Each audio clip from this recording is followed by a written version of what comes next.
স্পষ্ট কথা, ভারত যদি বেশি বাড়াবাড়ি করে গাজওয়াতুল হিন্দের জন্য আমরা অপেক্ষা আছি, আমরা প্রস্তুত আছি। কথা বলে ঠিক কিনা? প্রয়োজনের তাগিদে গাজওয়াতুল হিন্দ আবার হবে, ভারত ভেঙে টুকরা টুকরা হয়ে যাবে, ওই জমিনে ইসলামের পতাকা উঠবে। সেই দিন আমরাও যদি হয় ইমানের জন্য বুকের রক্ত রক্ত ঢেলে দেবো, ভারতকে টুকরা করে যাবো। কথা বলে ঠিক কিনা? আজকে থেকে হাতে হয়ে লাগে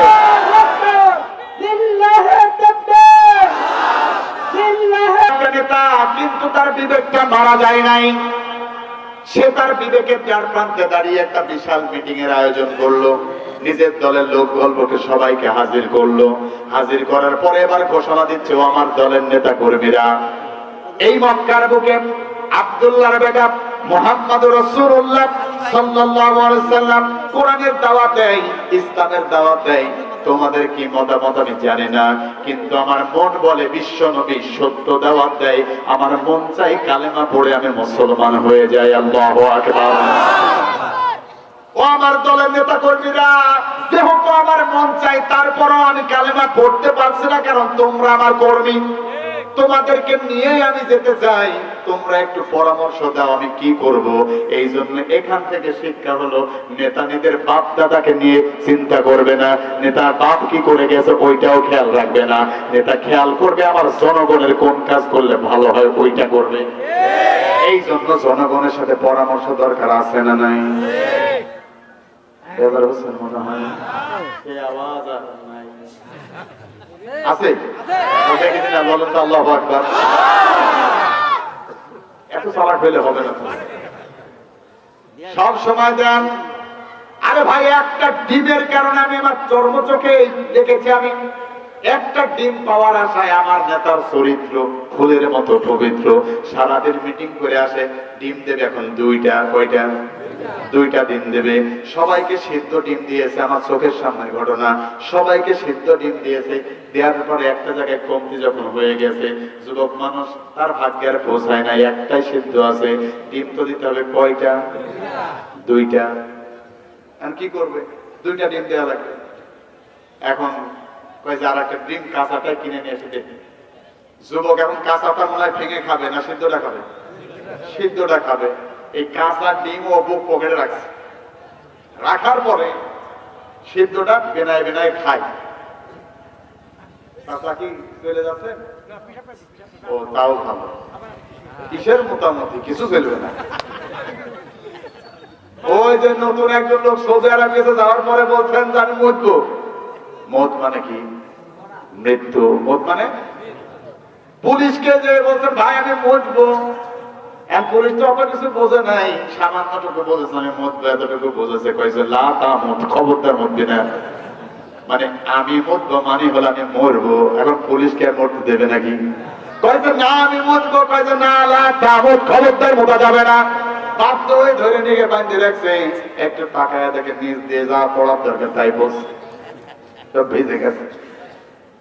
কিন্তু কোরআনের বাগানে যদি একটা ঘন্টা সময় আপনি না দিতে পারেন, এর মধ্যে যদি মোটামুটি শুরু হয়ে যায়, আমার তো মনে হয় যুদ্ধের ময়দানে এই মুসলমানদেরকে নিয়ে গেলে আমির সাহেবকে বলছেন, নেতা আপনি তলোয়ার ধরেন একটু মইতে আসি। এই কাজ যেন না হয়।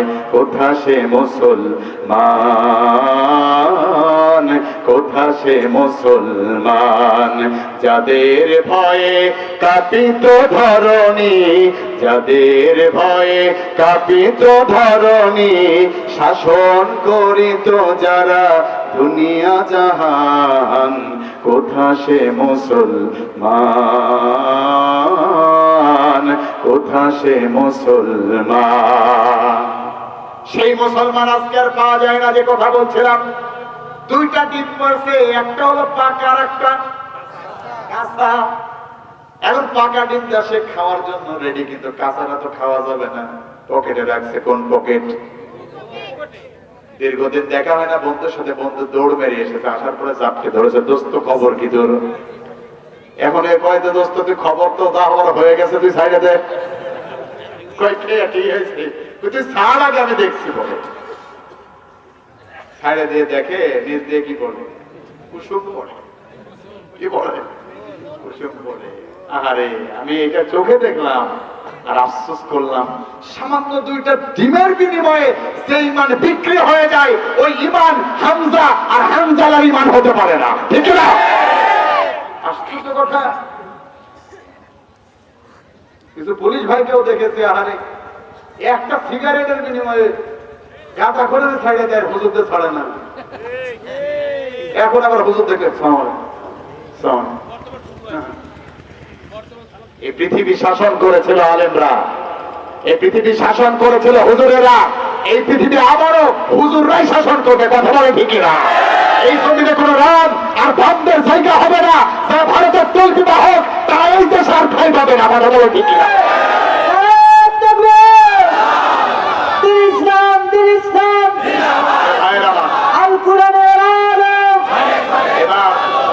বাস্তবতা এটাই, আমরা 1 ইঞ্চি জমিন ভারতের কাছে ছেড়ে দিতে রাজি না। আজকেই দেখলাম এই ভারতের এই মোদী, এই জানোয়ারটা, ওকে জানোয়ার বললেও মনে হয় ভুল হবে, ওর চেয়ে নিকৃষ্ট গালি যদি থাকে সেটা দেওয়া দরকার। আমার মুসলিম এক বোন পরীক্ষার হলে ঢুকেছে মেকআপ করে, এই জন্য তাকে হল থেকে বের করে দিয়েছে, পরীক্ষা দিতে দেয় নাই। খুঁজে খুঁজে মুসলিমদের বাড়িঘর ওখানে আক্রমণ করা হচ্ছে, ভেঙে দেওয়া হচ্ছে। স্পষ্ট কথা, ভারত যদি বেশি বাড়াবাড়ি করে গাজওয়াতুল হিন্দের জন্য আমরা অপেক্ষায় আছি, আমরা প্রস্তুত আছি, কথা বলে ঠিক কিনা? প্রয়োজনের তাগিদে গাজওয়াতুল হিন্দ আবার হবে, ভারত ভেঙে টুকরা টুকরা হয়ে যাবে, ওই জমিনে ইসলামের পতাকা উঠবে। সেই দিন আমরাও যদি হয় ইমানের জন্য বুকের রক্ত রক্ত ঢেলে দেবো, ভারতকে টুকরা করে ছাড়বো, কথা বলে ঠিক কিনা? আজকে থেকে হাতে হয়ে লাগে।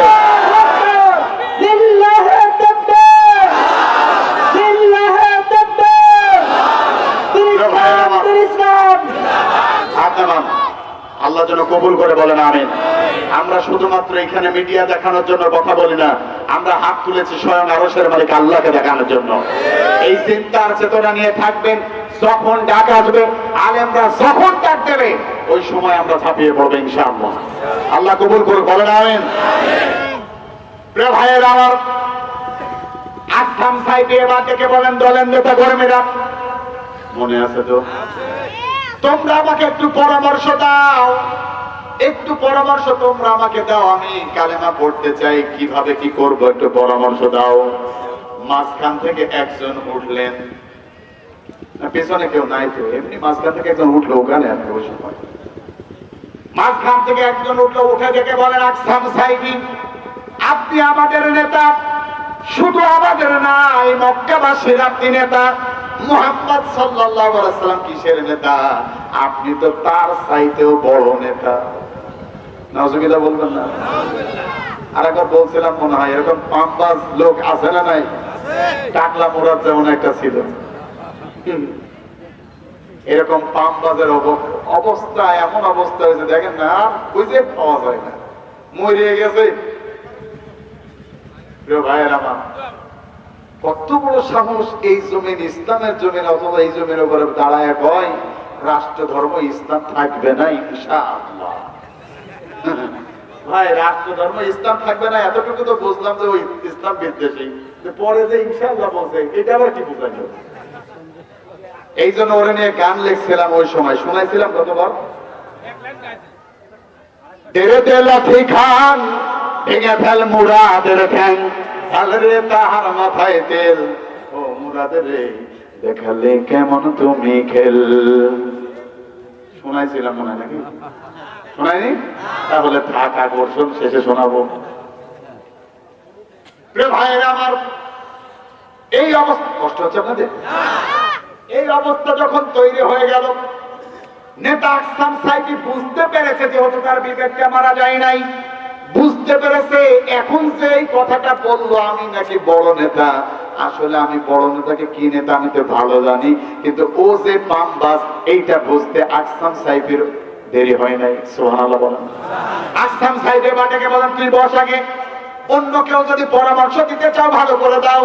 মাঝখান থেকে আর একজন উঠে ডেকে বলেন, নেতা আকসাম সাহেব, আমার পরামর্শ হলো আপনি দুইজন মানুষ ঠিক করেন। কয়জন? দুইজন বার্তা বাহক, দুইজন দূত আপনি পাঠাবেন বিশ্বনবীর কাছে, দুইটা প্রশ্ন আপনি শিখাইয়া দেবেন। দুইটা প্রশ্ন শিখে তারা চলে যাবে বিশ্বনবীর কাছে। যাওয়ার পরে প্রশ্ন করবে, উত্তর যদি সঠিক দিতে পারে, আপনি একা কেন, আমরা সবাই মিলে কালেমা পড়ে মুসলমান হয়ে যাব। পরামর্শ ভালো না খারাপ? এর মধ্যে কিছু ঝামেলা আছে। দুইটা প্রশ্ন কি দুইজন লোক লাগে? হ্যাঁ, তাফসীর কারকগণ বলেন ওই সময় ওই পাতি নেতাটা দুইজনের কথা বলেছিল, তার কারণ হলো সে বিশ্বনবীকে ভালো করে চিনতেন, আর সে জানতেন একজন যদি যাইতো বিশ্বনবীর কাছে, কখন যে মনের অজান্তে কালেমা পড়ে মুসলমান হয়ে যাবে ঠেকানো যাবে না। এই জন্য দুইজন পাঠা, যাতে করে একজন আরেকজনের সাথে কথোপকথন করতে পারে, যাতে করে বিশ্বনবীর কথাগুলো তার কানে বা হৃদয়ে ইফেক্ট না পড়ে। এখানেও ধান্দা আছে না নাই? সব জায়গায় ধান্দা। দুইজনকে পাঠানো হলো বিশ্বনবীর কাছে, দুইটা প্রশ্ন শিখিয়ে দেওয়া হলো। আল্লাহ নবীর কাছে গেলেন, যাবার পরে বিশ্বনবীকে ডেকে বলেন, ইয়া রাসূলুল্লাহ, ইয়া হাবিবাল্লাহ সাল্লাল্লাহু আলাইহি সাল্লাম, মান আনতা, আপনি আপনার পরিচয়টা একটু দেন। বিশ্বনবী এবার নিজের পরিচয়টা দিলেন, আনা মুহাম্মদ ইবনে আব্দুল্লাহ, আমি আব্দুল্লাহর ছোট্ট সন্তান, নাম আমার মুহাম্মদ রাসূলুল্লাহ সাল্লাল্লাহু আলাইহি সাল্লাম, আমি আল্লাহর রাসূল। সুবহানাল্লাহ বলেন। পরিচয় দিলেন ছোট্ট না বড়? ছোট্ট পরিচয়। এই দুইজন অলরেডি ছোট্ট, একটা বিশাল নেতা, কিন্তু ছোট্ট পরিচয় দেখে অলরেডি 50% বিশ্বনবীর দিকে ঝুঁকে গিয়েছে। সুবহানাল্লাহ বলেন। বাকি আছে আর একটা প্রশ্ন। বলা হলো, মুহাম্মদ সাল্লাল্লাহু আলাইহি সাল্লাম, ওমা আনতা, এই পৃথিবীতে আপনার আগমনের কারণটা কি আপনি বলেন। বিশ্বনবীর সাথে সাথে এই সূরা আন-নাহলের 90 নম্বর আয়াত পড়লেন, ইন্নাল্লাহা ইয়া'মুরু বিল আদলি ওয়াল ইহসান ওয়া ইতাই যিল কুরবা ওয়া ইয়ানহা আনিল ফাহশাই ওয়াল মুনকারি ওয়াল বাগি। আল্লাহু আকবার বলেন। যখন এই আয়াতটা পড়েছে, আয়াতটা পড়ার সাথে সাথে ওই দুইজন ডেকে বলেন, ইয়া রাসূলুল্লাহ, কি পড়লেন বুঝি না, আরেকবার পড়েন। সুবহানাল্লাহ বলেন। বিশ্বনবী আরেকবার পড়লেন, তারা ডেকে বলেন, ইয়া রাসূলুল্লাহ, আরেকবার আপনি পড়েন। আল্লাহ নবী আরেকবার বললেন, এরপরে দুইজন ডেকে বলেন, নবী গো, যতক্ষণ পর্যন্ত আমাদের মুখস্থ না হয়, দয়া করে ততক্ষণ পর্যন্ত আপনি পড়তেই থাকেন। শেষ পর্যন্ত যখন মুখস্থ হয়ে গেল, আল্লাহর নবী, বিশ্ব নবী আমার, যখন তাদেরকে মুখস্থ করায় দিলেন, মুখস্থ যখন হয়ে গেল, এবার ওই দুইজন ডেকে বলেন, ইয়া রাসূলুল্লাহ, আমাদের নেতা